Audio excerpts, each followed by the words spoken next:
ដើម្បីផុសវីដេអូនៅក្នុង Facebook ឲ្យ Facebook រុញឲ្យមានអ្នកមើលច្រើនឲ្យមាន view ច្រើនបងប្អូនត្រូវធ្វើរឿងទាំងនេះអញ្ចឹងបើសិនជាបងប្អូនគិតថាវីដេអូមួយនេះចំណេញបងប្អូនកុំភ្លេចជួយ share ជួយ follow Facebook ខ្ញុំម្នាក់មួយផងដើម្បីទទួលបានការចែករំលែកចំណេះដឹងថ្មីអូខេអញ្ចឹងបើសិនជាបងប្អូនចង់ដឹងថាការផុសវីដេអូធ្វើម៉េចឲ្យត្រឹមត្រូវតាមលក្ខខណ្ឌរបស់ Facebook ហើយឲ្យ Facebook រុញឲ្យមាន view ច្រើនបងប្អូនកុំភ្លេច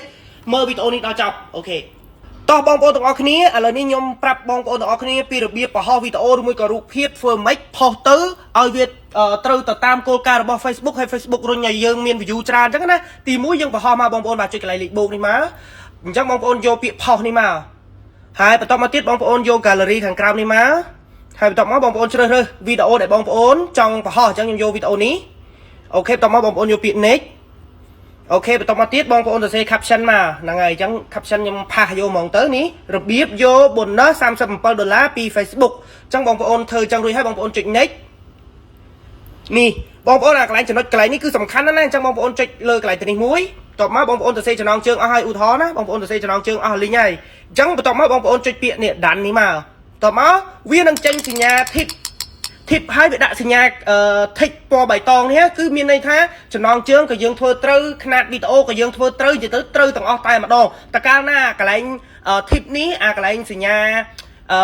tick ពណ៌បៃតងនេះអត់មានទេគឺមានន័យថាយើងធ្វើវីដេអូមួយហ្នឹងគឺខុសកន្លែងណាមួយអញ្ចឹងយើងចុចលើវាមកយើងចុចលើកន្លែងហ្នឹងតិចមកចង់ដឹងណាបងប្អូនបាទគឺត្រូវទាំងអស់តែម្ដងគឺអូខេទាំងអស់តែម្ដងទី1នោះគឺអាកន្លែងនេះបងប្អូនបាទគឺយើងទៅសេចំណងជើងអត់វែងពេកអត់ខ្លីពេកហើយយើងអត់ដាក់ link ញ៉ៃផ្ដេសផ្ដាសយើងអត់ដាក់តំណ link អីគេផ្សេងណាបងប្អូនព្រោះ Facebook ឥឡូវ update អត់ឲ្យយើងដាក់ link អីញ៉ៃទេហើយ hashtag អីបើមិនចាំបាច់ក៏កុំប្រើដែរ hashtag ណាបងប្អូនបាទហើយបន្តមកទៀតអាទី2នេះគឺវីដេអូរបស់យើងគឺត្រូវតាមຂະຫນាតរបស់គេគឺរបៀប720បងប្អូនបាទ720អូយតាក់មាត់ខ្ញុំអត់បានផឹកកាហ្វេបងប្អូនបាទអញ្ចឹងຂະຫນាតវីដេអូរបស់ខ្ញុំគឺខ្ញុំថតតាមទូរស័ព្ទហើយខ្ញុំកាត់ទៅគឺ720គឺប៉ុណ្ណឹងគឺល្អហើយ Facebook វាឲ្យសញ្ញា tick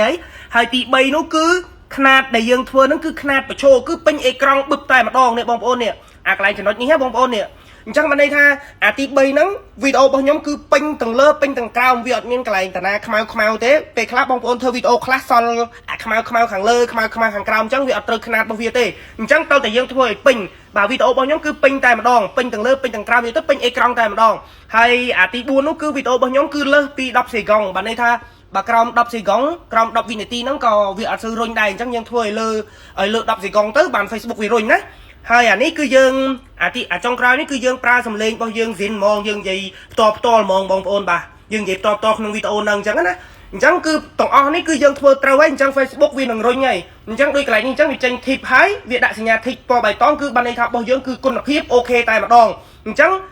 បងប្អូនដឹងថាវីដេអូខ្ញុំຂະຫນាតមិននេះបងប្អូនចុចកន្លែង edit នេះមកឃើញអត់របស់ខ្ញុំគឺពេញអេក្រង់តែម្ដងអត់មានសល់ខ្មៅទេហើយយើងនិយាយរៀលទៀតអញ្ចឹងកន្លែងនេះយើងសេរី thumbnail មកអាសេរី thumbnail នេះគឺសេរីពីមុខដើម្បីឲ្យគេចាប់អារម្មណ៍អញ្ចឹងណាបងប្អូនបាទអញ្ចឹងខ្ញុំយកកន្លែងទៅនេះហើយខ្ញុំចុច save មកអញ្ចឹងរបស់ខ្ញុំត្រូវអស់ហើយអញ្ចឹងយើងធ្វើការផុសមកអត់មានអីពិបាកទេអញ្ចឹងពេលដែលយើងបង្ហោះវីដេអូចំណងជើងក៏យើងអត់ដាក់ link អត់ដាក់អីយើងទៅសេតែចំណងជើងឲ្យវាត្រូវតាមលក្ខខណ្ឌរបស់គេកុំទៅសេខ្លីពេកកុំទៅសេវែងពេកមកល្មមដូចរបស់ខ្ញុំនឹងមកគឺ Facebook វារុញហើយអញ្ចឹងវាធ្វើឲ្យរបស់យើងនឹងមាន view ច្រើនអញ្ចឹងណាអញ្ចឹងឥឡូវនេះយើងកំពុងតែបង្ហោះខ្ញុំ37អូខេបងប្អូនទាំងគ្នាវីដេអូរបស់យើងបានបង្ហោះរួចហើយអញ្ចឹងចាំមើលខ្ញុំចូលទៅមើលបន្តិចអូខេឥឡូវនេះយើងបង្ហោះរួចហើយអញ្ចឹងវាចេញនៅកន្លែង profile របស់យើងនេះចាស់ស្នាវហើយនេះគ្រាន់តែបង្ហោះចាស់ស្នាវភ្លាមអ្នកមើលរបស់យើង33អ្នកបាទហើយបងប្អូនបាទ33អ្នក3 comment អូខេអ្នក comment 4 comment អីច្រើនណាស់45អ្នកបាទហើយបងប្អូនបាទអញ្ចឹងឲ្យតែ content យើងល្អហើយយើងបង្ហោះត្រូវຂະຫນាត Facebook គឺដឹងថា Facebook វារុញឲ្យបងប្អូនបាទឥឡូវដូចជាក់ស្ដែងឥឡូវខ្ញុំបិទសលេនេះជាក់ស្ដែងនេះវីដេអូនេះឃើញអត់គឺថាពេញលើពេញក្រោមអត់មានសល់កន្លែងខ្មៅទេអត់មានសល់ខ្មៅទេគឺពេញលើពេញក្រោមតែម្ដងអញ្ចឹង Facebook វារុញឃើញទេបាទអញ្ចឹងបងប្អូនធ្វើតាមខ្ញុំទៅគឺដឹងថាល្អហើយអរគុណបងប្អូនសម្រាប់ការតាមដានវីដេអូនេះដល់ចប់អញ្ចឹងកុំភ្លេច share ម្នាក់មួយផង